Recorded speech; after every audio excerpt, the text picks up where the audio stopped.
This is Express Leads.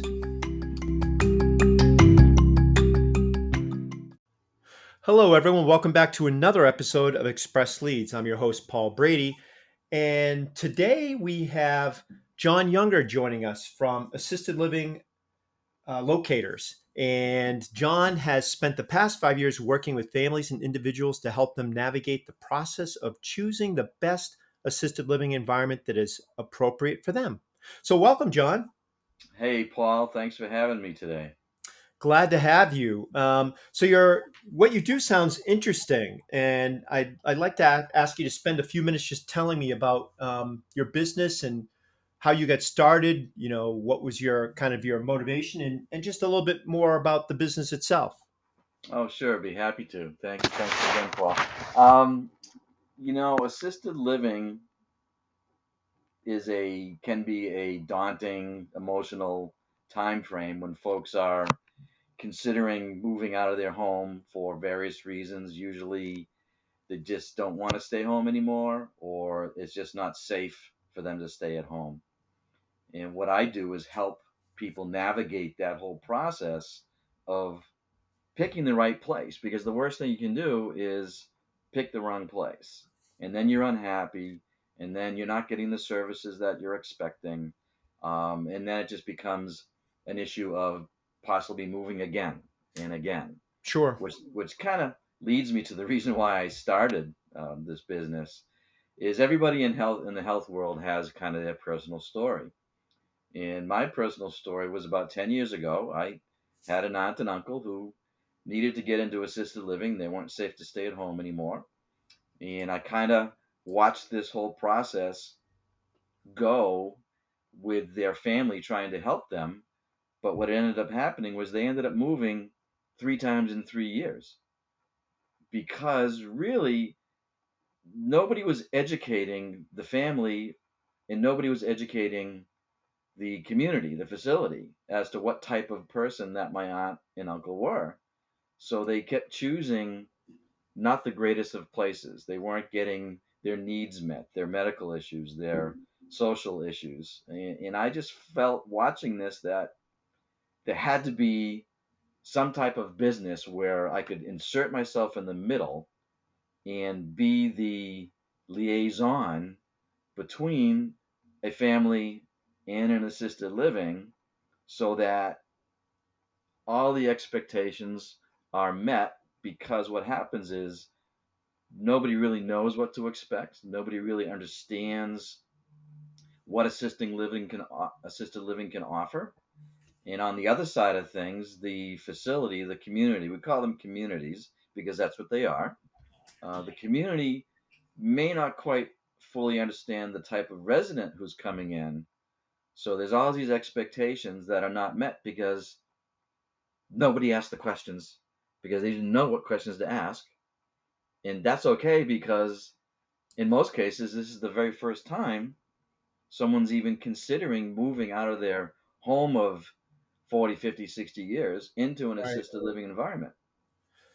So let me ask you. So most of the people um, are obviously elderly, right? So your aunt and uncle, how old were they? They were 85 and 88. Okay. Now, what about now when you're talking about assisting people? What about people that aren't elderly, but people that, let's say, have disabilities? That's a terrific question, and fortunately, I do have some personal experience there. So what I do, I specialize in the senior world of assisted living. Right. However, I have surrounded myself with a lot of resources for folks who are either low income and can't afford to go to assisted living, because assisted living is private pay, or I've also worked with folks who have some special needs, might be some developmental delays, where I'm able to at least give them resources, people they can call, places they can talk to, so that they're not approaching any type of living environment unarmed. Right. Um, yeah. So you must be dealing with a lot of people, or hear a lot of people that are reach out to you that have kids that are or adults that are autistic. Do you get that? I don't get that. I don't get a lot of that at all.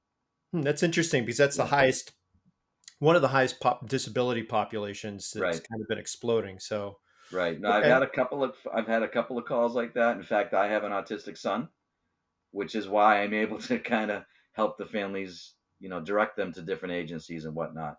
But Yeah. that's not my primary business. Yeah, Um, no, understood. And yeah. that's I asked because I thought it'd be a good question to ask in the interview, but also I have a autistic son, so Uh, I was curious about that. So it's a great question because, as you know, the whole Department of Developmental Services and group homes and that kind of thing is changing.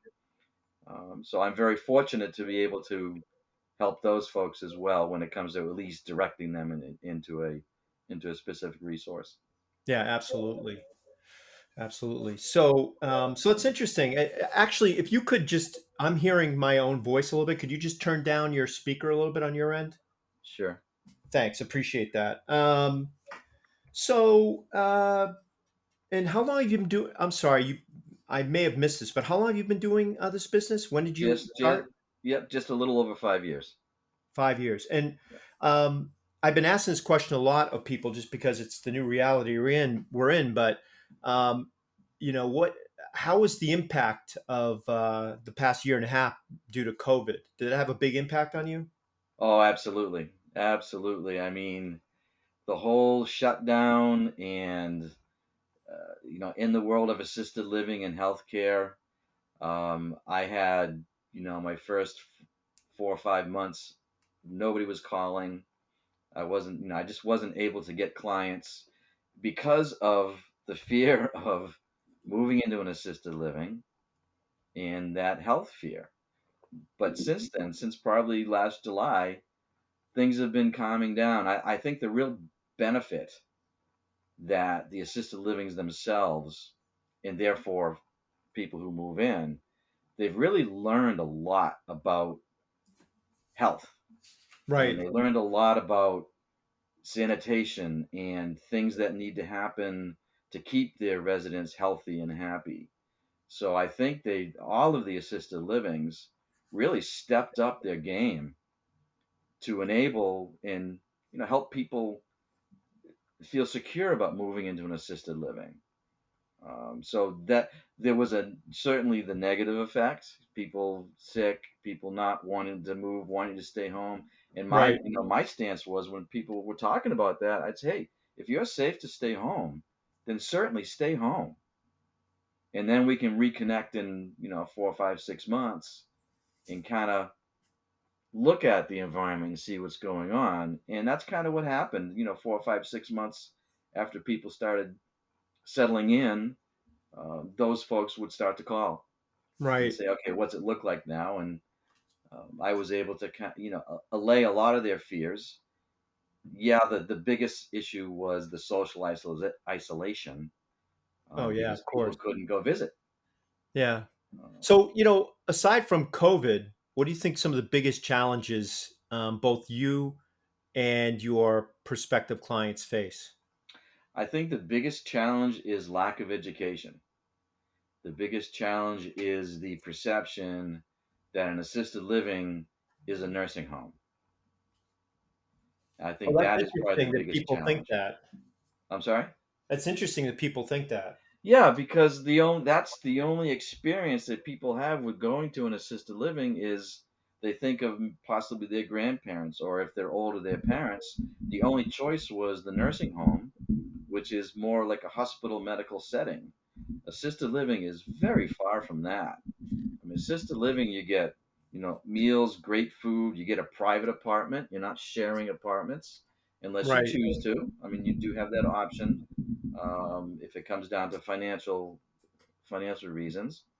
Lots of people around, lots of activities, support around the clock, with staff. So right, to you're not left to your own devices. You're not left in a room or sitting in a hallway in a wheelchair.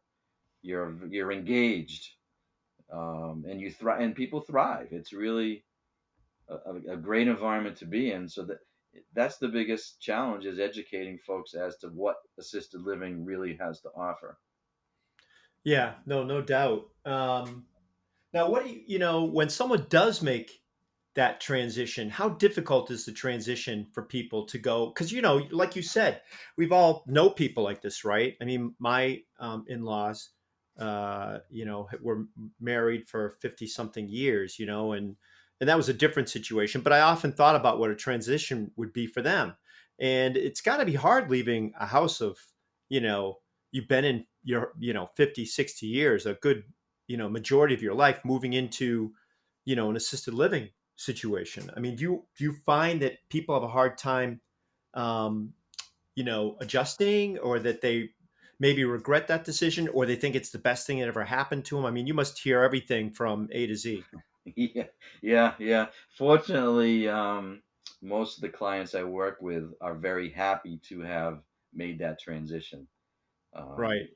They may not be happy immediately, because transition change is difficult. And as you said, they're going from a very familiar environment to what is a very unfamiliar environment.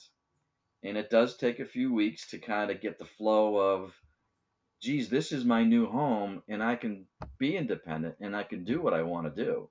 It's not a, I don't have to ask permission to leave and go somewhere. I Right. can go out with family and friends.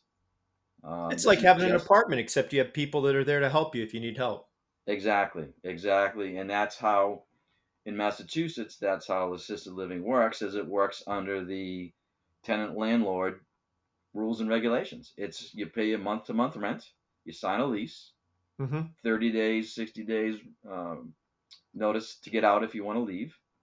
So the transition can be challenging, but there are a lot of people around that pay. They know when someone new is coming in, they know they're going to be a little gun shy or a little nervous. So a lot of the places, they have an ambassador program. And what that is some of the residents will take the new person under their wing and help them get through the, here's how you order your meals, here's the dining room, here are some of the activities. Oh, yeah. So it's a mentor program. Right, exactly. And Very nice. introduce them around, kind of make it easier for the transition to happen. Right. Yeah. Yeah, it's funny because you don't have to be, elderly to have a hard time moving. We've lived in our house now in Worcester for 18 years, and we're selling our house, and we're gonna rent for a while before we buy again. And I can tell that's for the four of us and our dog. It's going to be an interesting transitional period for people, because you stay somewhere, anywhere, for a long time, and it's hard to make that transition. And like, for instance, my wife loves to do stuff in the backyard, gardening, all this stuff. Well, she's not going to be able to do that with a rental property, Right, you know and if you like to tinker inside the house and paint and remodel and do stuff, you obviously can't do that either. But there are obviously pros and cons, right? So you mentioned, before I forget, I want to ask you too, John.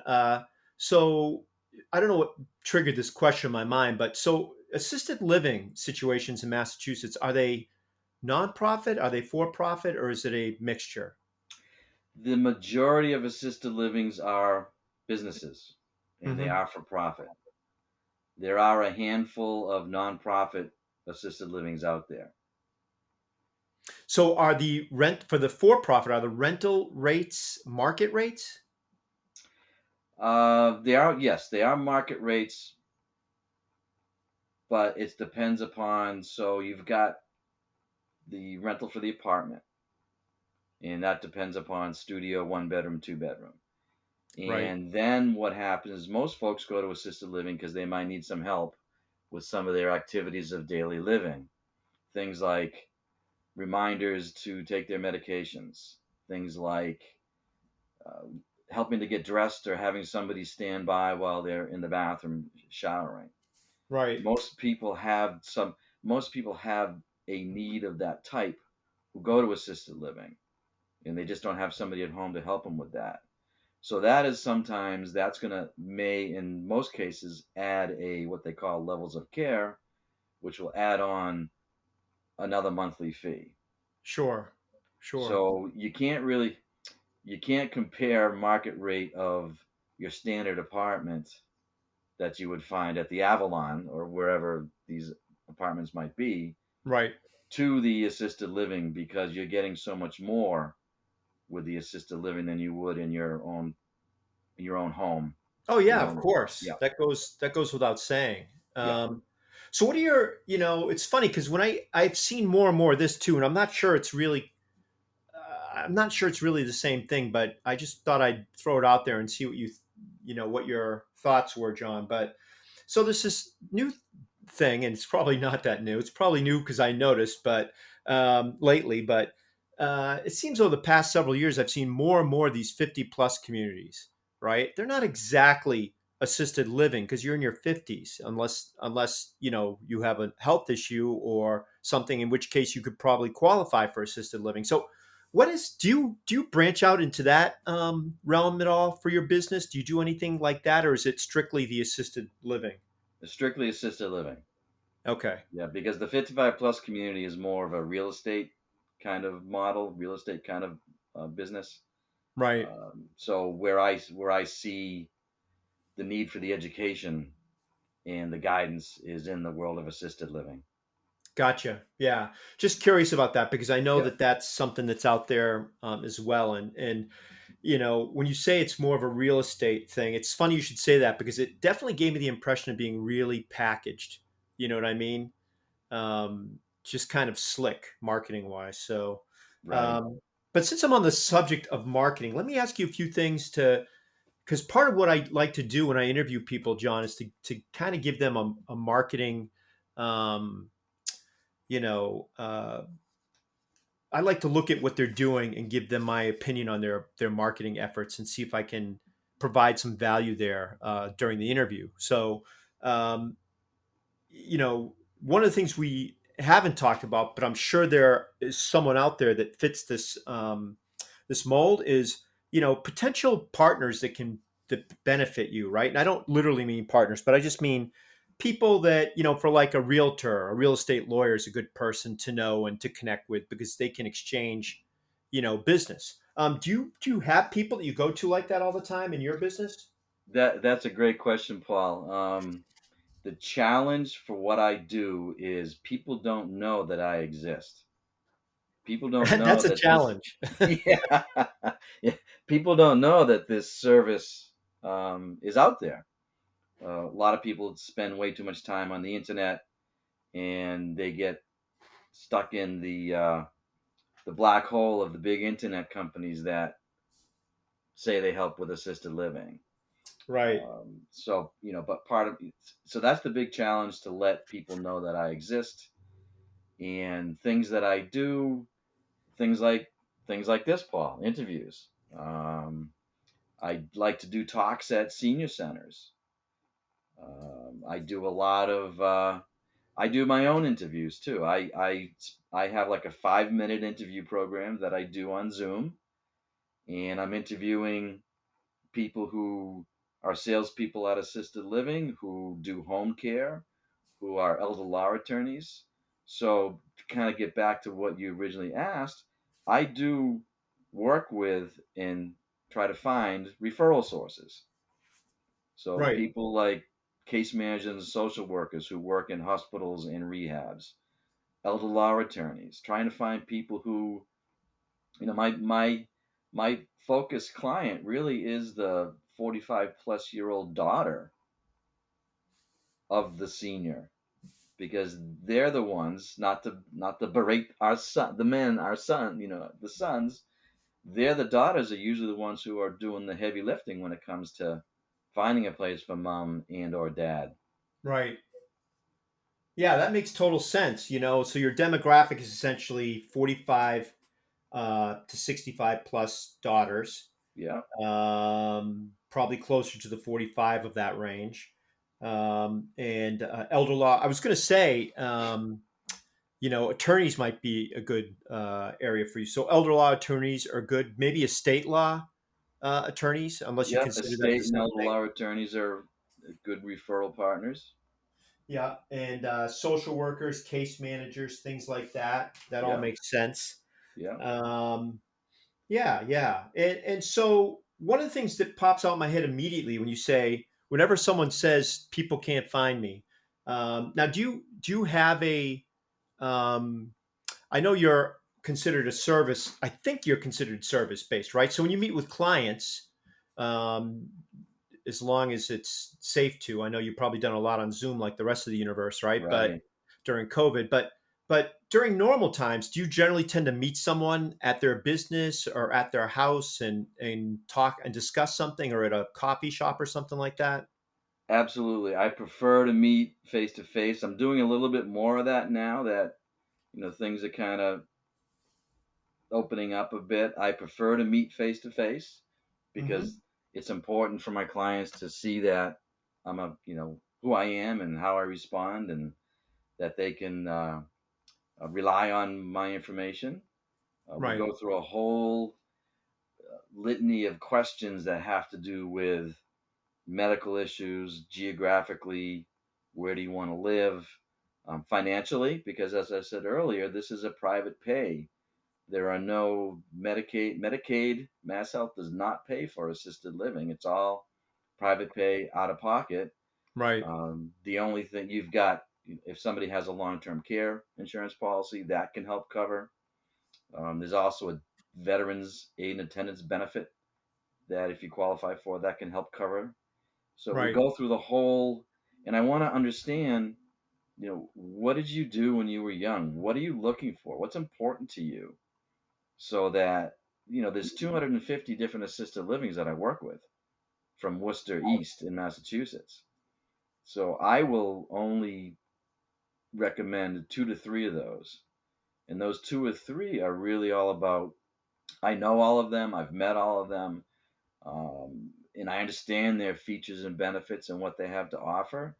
So that as I'm getting to know a client, and their needs too, I mean, there might be some dementia related issues, and there might not be.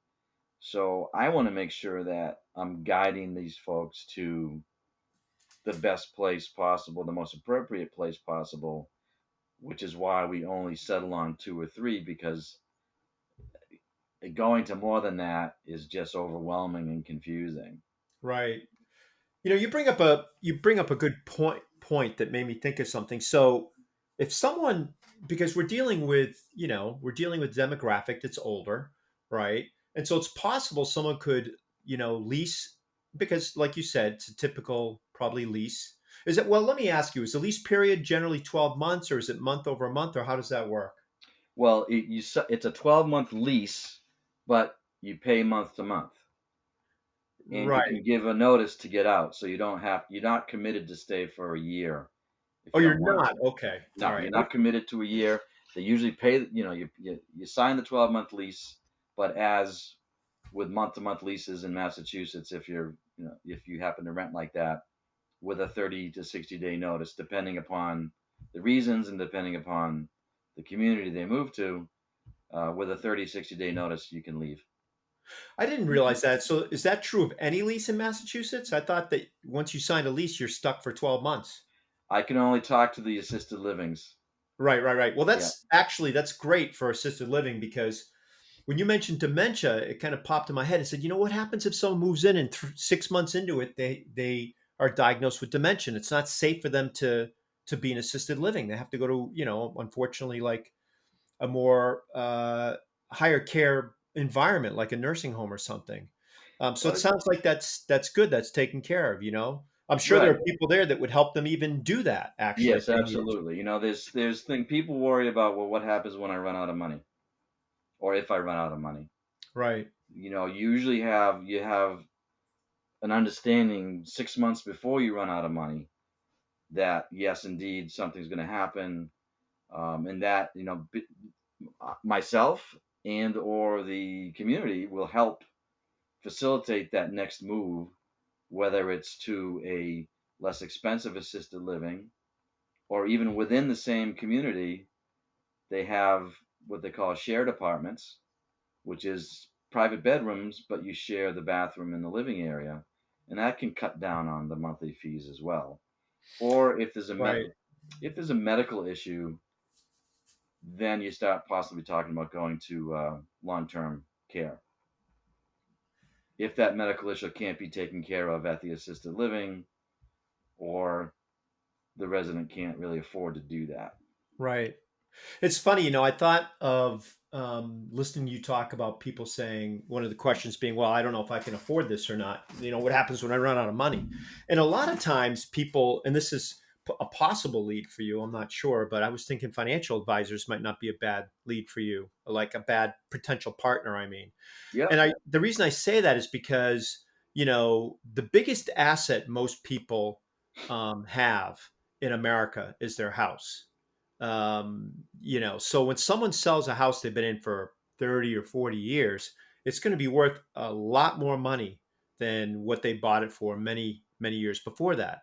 So with a financial advisor, you sell your house, you put the money into a brokerage account, and just year over year, the amount of money that you get on a 250 to $350,000 windfall from the sale of a house would be a significant amount that could probably, pay for a lot of what you might pay over a period of a year in rent, even just the appreciation on that investment. Right, right. So I mean, it's in you to your point. It's very important for folks to get that estate plan going, get that financial plan going, because if somebody does start to run out of money and you've got to get on the Medicaid or Mass Health, there's that whole 5 year look back period. So they'll, these financial planners and attorneys, estate attorneys, will help set up trusts so you can protect your money and protect your assets so Right, that you can continue to afford to go into assisted living, and then you have a nice path to Mass Health if needed. right. Yeah, absolutely. Well, that's interesting. So the other thing I was going to say earlier on, John, you'd mentioned that, oh, people can't find me. People don't know about me, so they can't find me. And one of the things I started getting at with your questions about whether you're service area based, whether you go with people, let me circle back to that for a minute, just to be clear. So do you have a brick and mortar office, or do you work out of your house and it's all service area based? No, it's I work out of my house, so I am definitely a service based model. Okay. So one of the things that I always tell people from a marketing perspective that will help you, because my wife, I helped her with this, but it's a similar thing. She works out of our house. She does a pet, dog walking, pet sitting business. It's all service area based completely. The thing that helped her more than anything else was doing local, Google My Business, local SEO. So Yeah, I don't know if do you have a presence on Google My Business right now? I do. Okay, okay, great. So a lot of people don't necessarily have that. So that's a great first step. Are you doing anything to optimize that so that you're listed higher up in that? The three pack on Google, when you do a search for a local business, it shows three businesses and what they call a snack pack up top in a little box separate from the Oh, rest of the search listings. right. Yeah. That's for people those are Google My Business businesses. So if you search for assisted living, um, I don't know, what town are you in? I'm in Amesbury. All right, so you say assisted living Amesbury, right? You want to show up in there. And right now, I'm guessing if you were to do that, or even living in Amesbury, not everyone necessarily types Amesbury, but if they're Right. living in Amesbury and they type assisted living, it will show probably right now three assisted living facilities. But you want to be able to show your business in that Right. area. Right. So if you were doing something with Google My Business, optimizing your listing, so things like making sure you have your hours listed, for any holidays you're off, you check that stuff.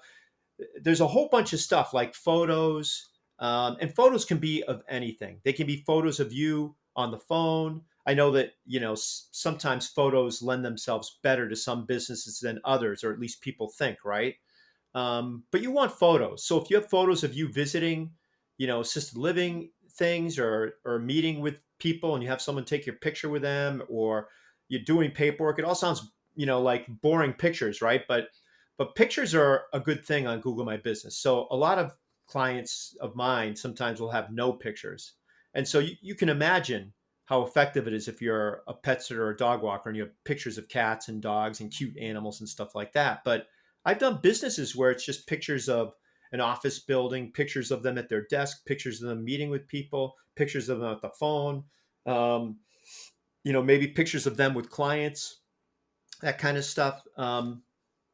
People like to see that. And the other thing are posts. So if you go on your Google My Business listing, John, there's Yeah. an area where you can put in posts, which are kind of like blog posts, but they're all done through um, Google My Business. So having updated blog posts with the right, information and links in there, trying to lead back to your business helps to optimize your business. Local citations.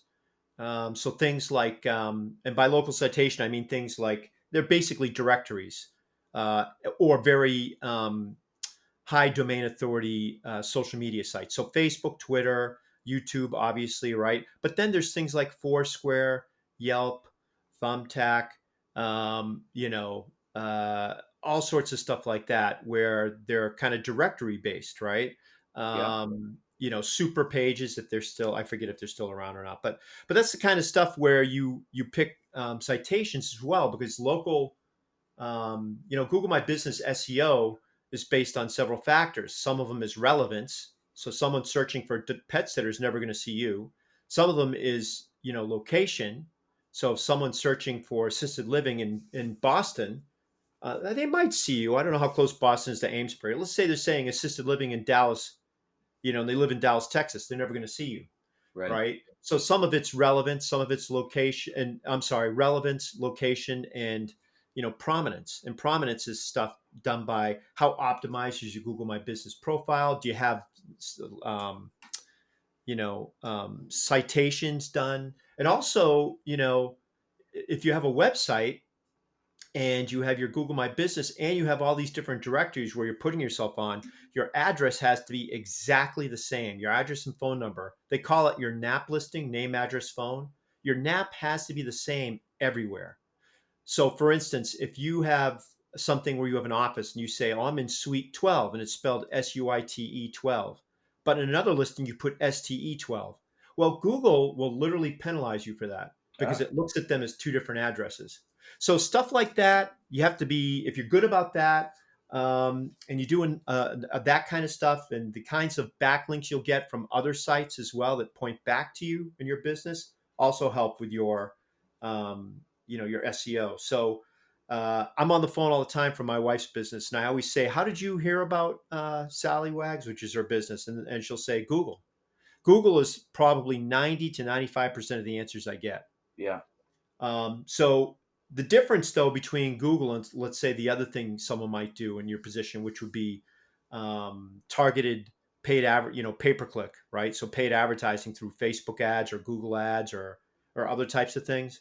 Um, those are a quick way to get traffic to your site, but they disappear as soon as you turn them off. Whereas, and that's not a bad thing; it's just a different goal, right? But SEO is you don't get a lot of traffic up front because it takes time. When you do all these things, it takes time for Google's algorithms to look at you and say, okay, he's got this stuff, but I'm going to wait and see how consistent this is. Because back in the old days, you could keyword stuff a website, which is a bad practice, but people used to do that and they'd end up on number one. And Google has way more sophisticated than that now. So over a period of time, it's going to take a longer time for you to start to get leads. But then as it builds up, then you're going to get more consistent leads over a longer period of time all the time. So that's what happened in the case of, my wife's business. She didn't get a lot of leads up front, but now we get leads all the time. And people always say, "How'd you find us?" "Well, I just searched for dog walker and you guys popped up." So I was like, so that's something to consider Yeah. for your business. That's always a recommendation I make. So as far as your web or social media channels, do you have a website? Yeah. So this business is based on a franchise. Okay. So the franchise takes care of the website. And what's your website address? It's assisted living locators.com / / whichever way that slash goes. NE as in Northeast Mass. NEMASS. NEMASS. Okay. Well, it's good. I always ask people towards the end. We hit that piece a little bit early, but I just since we were there, I thought I would ask. Yeah. So you're not handling any of your social media properties then, as far as YouTube, No, I any. am. Yeah, I am handling Facebook, LinkedIn, Google Business. Um, I do the majority of that outside of the website myself. Oh, good, good. Okay. Yeah. Well, that's actually I was going to recommend that. So it's a really good idea because a lot of times people will go in with a franchise and they'll just stop. They'll say, "Well, the franchise does everything." It says, "Well, not everything." No, Um, they're more. They do national stuff. They don't know the local situation. So so you have a Facebook page, yes, and I know I go. I decided when I started that because this is a human business, because this is a personal touch business, right? that my main Facebook page is Jon Younger because people are dealing with me and not so much assisted living locators. That just happens to be the name of the business. Right. But I Gotcha. find that talking to people as Jon Younger is been the best way to go. Yeah, I mean, that makes sense, and that's definitely good. You have to pick something and brand yourself as that. Yeah. So, I mean, I do have um, a Facebook page with Assisted Living Locators Massachusetts, but I don't pay as much attention to that posting and that kind of thing. I do more of the Jon Younger because that's how people know me. right, right. Do you participate in other Facebook groups that you don't own?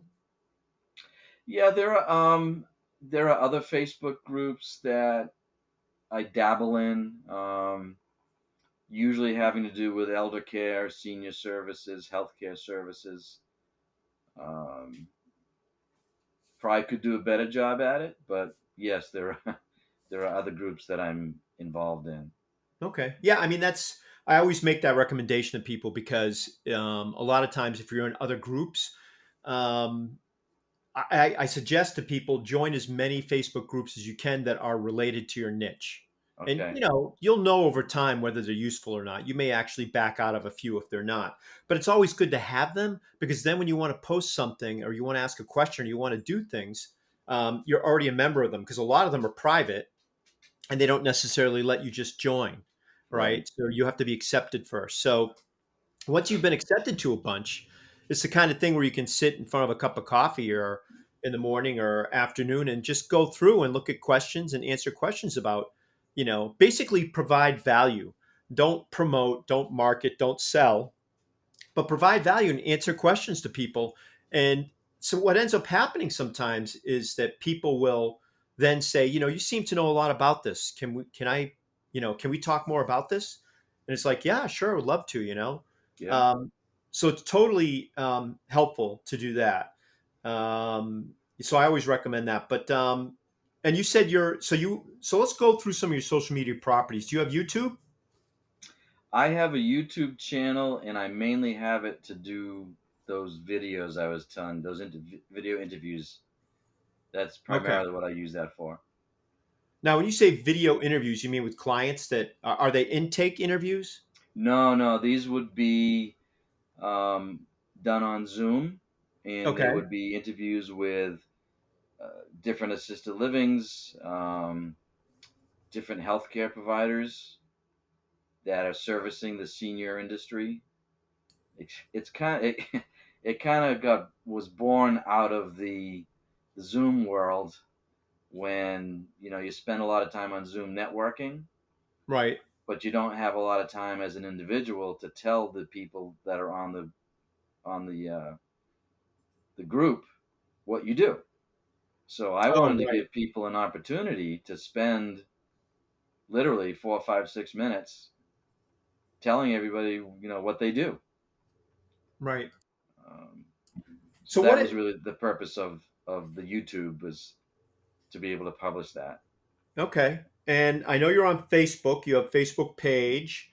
Um, do you provide any type of training material for anyone that you have online or that you could put online for people? Anything like that? Like something where something that you give every single client when they start or when they're curious, or maybe that 45-year-old, that demographic that you're interested in, the 45-year-old daughter that comes to you, is there something you can share with them that they look at that tells them more about you and your business, or is it really just a a live discussion? No, I have, the live discussion, and I follow it up with, I have like a presentation, a portfolio that gives folks, questions to ask at the assisted living, testimonials about me, things to look at as far as, what is an ADL, and activity of daily living, and there's a rank of, can my loved one, walk up the stairs on their own, as an example. Right, So after a conversation, I'll email that to them, and then if we have the fortune of being able to meet in person, whether it's a follow up to the meeting or whether it's an actual going, and I go on the tours with these folks too. It's kind of like my real estate broker for assisted living. Then I give them hard copies of what I've sent them via email. right. Okay. It's interesting. You caught my attention when you said presentation too. So you send them a presentation they can look at, Yes, or so you it's give real. them a. It's not so much a presentation as it is resource information, Okay. and a Okay. little bit about what I do, how my what I do, and how my process works. Because I don't charge any money for my service. I'm a free service to the families, Right. and I want the folks to understand how that works. I get compensated by the different assisted livings that are out there, Right. so never charge the family any money for it. But I'll Right. send, I'll send them like a flyer of, these are the steps and this is how it works. Okay. Because I know if I were, um, a son or a daughter looking into it, I would say, well, you know, you're working with the very place we want to go to, but they're paying you to place people. So, you know, how do you gauge objectivity in a situation like that when they ask you questions about that? That's a great question. I very rarely get that question. I think I've had it in 5 years. I've had it a handful of times, and I understand it. Sorry about that. No, that's fine. I mean, it's a great question because your point. I work with 250 different communities, and my percentage may vary at different places depending upon what we've agreed upon. But my primary goal, my only goal, is to make sure that my clients get into the best, safest, healthiest option available, whether I get paid or not.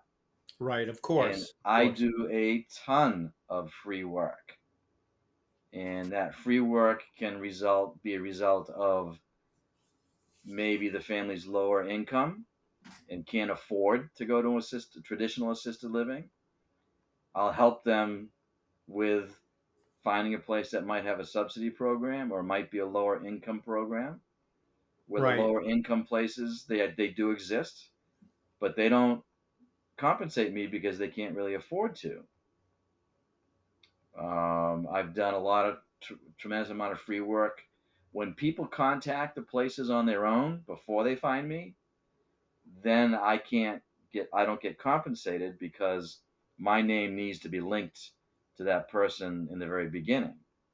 right, But I sit there on the phone with the folks, and if they're making a great decision, I'll say, hey, you're making a great decision, and here's why. Or if they're looking at places that aren't appropriate, say, for instance, loved one has dementia, and they're looking at a independent living community. I'll tell right, them this is not the greatest choice for you to make, the most appropriate choice for you to make, and here's why. right. Yeah, I mean, an argument can be made that you know, even though they don't compensate you if people go to them first.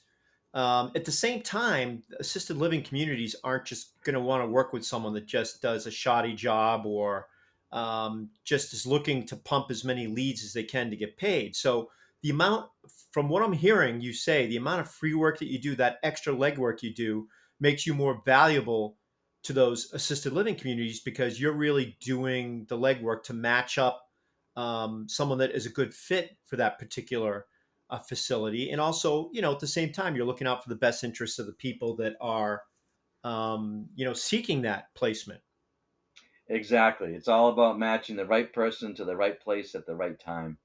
Right. And Absolutely. you know, going back to my original story, the worst thing you can do is have somebody go to a place that just doesn't work out or is not going to work out.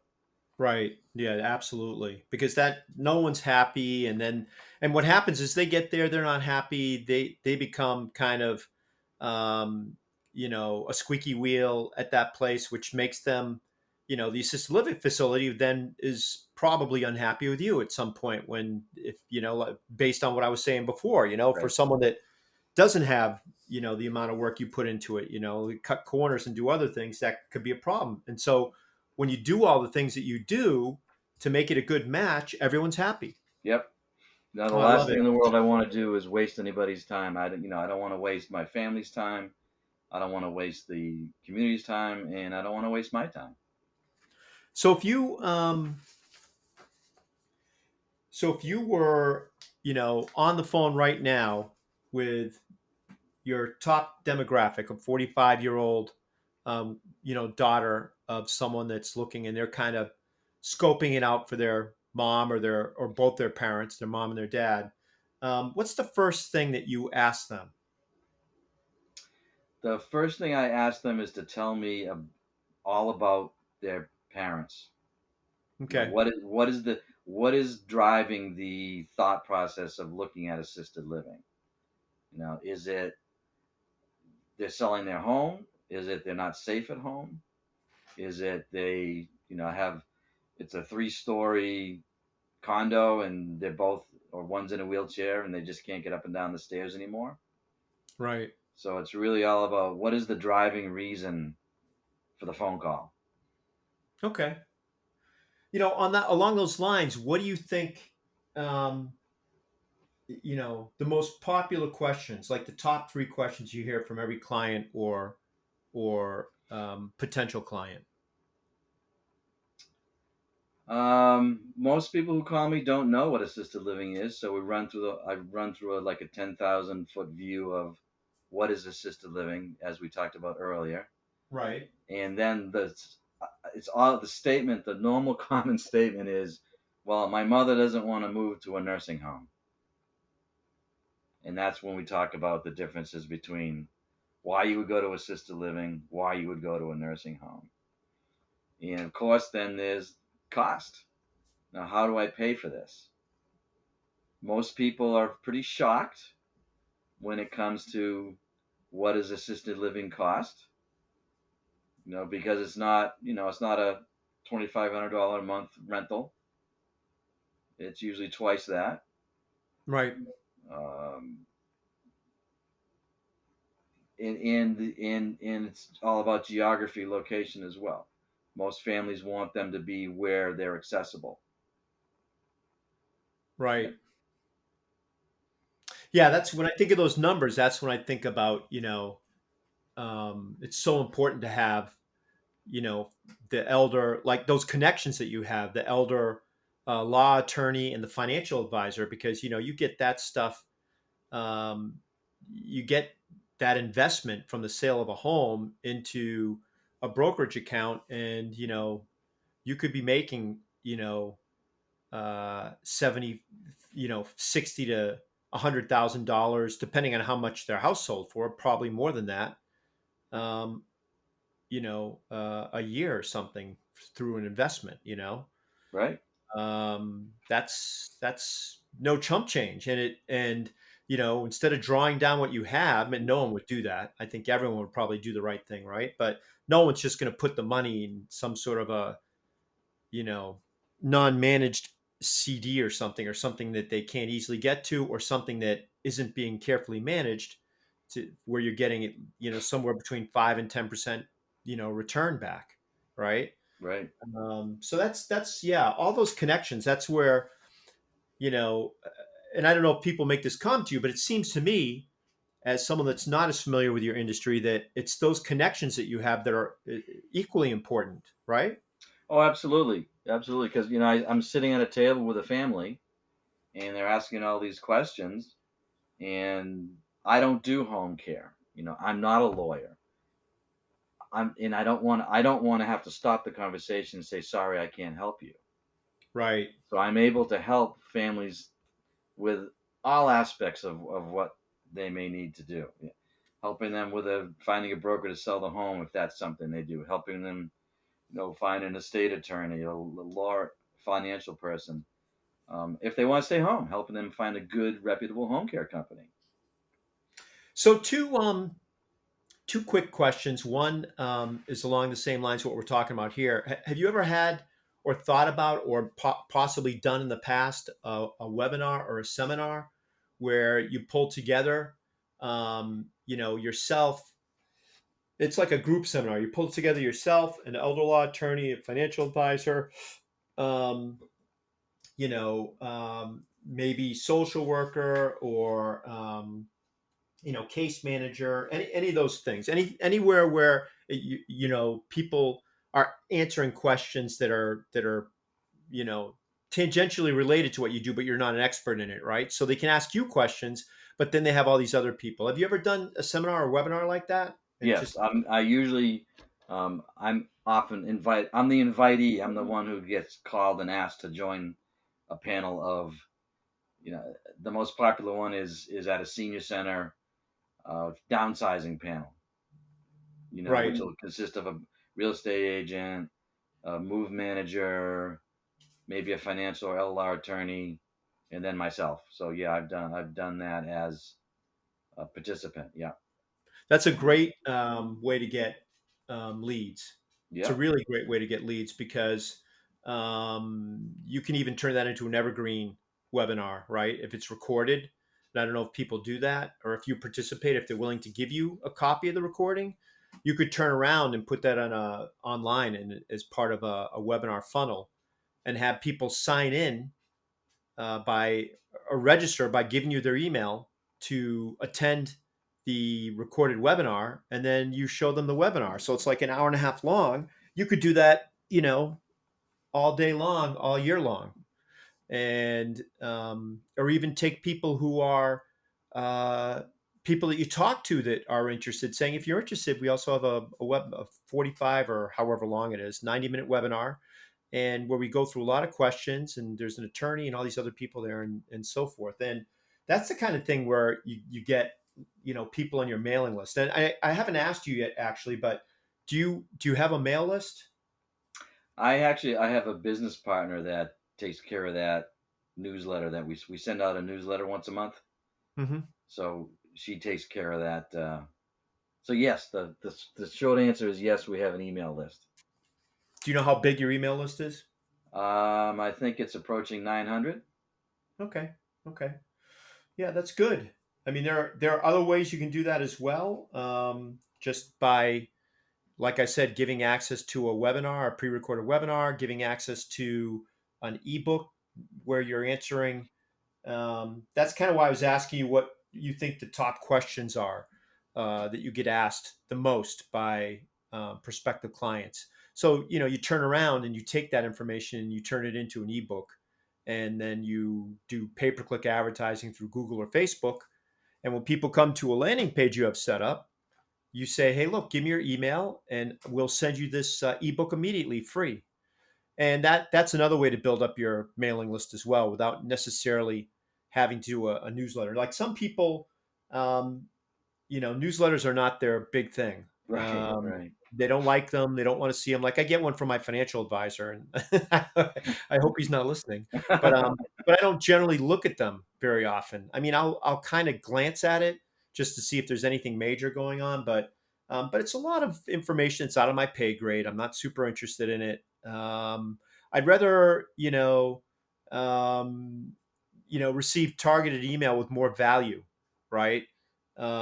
So, like for instance, every time you drop a new video on YouTube, you could send that a broadcast message out to your mailing list and say, "Hey, just want to let you know we dropped a new email on my recent interview with an elder law attorney, Mr. So and so, and we discussed this thing that you're really interested in, that kind of thing. Huh. That helps as well. So that's called a lead magnet of sorts. But so we're running close on time here. So I just want to ask you, for the folks listening, what's the best way for people to contact you, John? Best way certainly is by telephone, which is 508 878 8878. That's always the So best way. okay. So the 508-878-8878. Yeah, yeah. Awesome. Is that your cell or? That's my cell phone. Yeah, so I can either a phone call or a text. Great. I was just about to ask that. You read my mind. Awesome.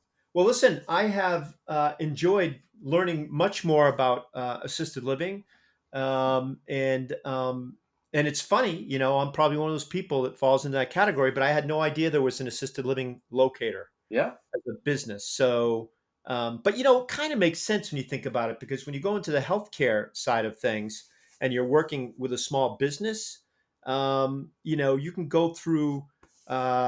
The connector in Massachusetts will hook you up with what? A bunch of people that basically help you find the best healthcare for, your business. And they'll do all the legwork, they'll do all the stuff. So it's similar to you. They do a lot of stuff for free, and they're paid by the connector or state. They're not paid by us, right.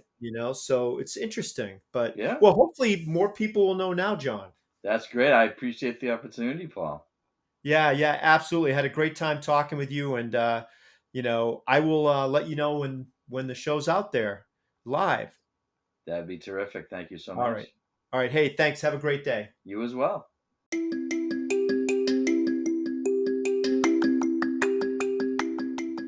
This has been Express Leads, hosted by Paul Brady of Brady Consulting and Inbound Marketing.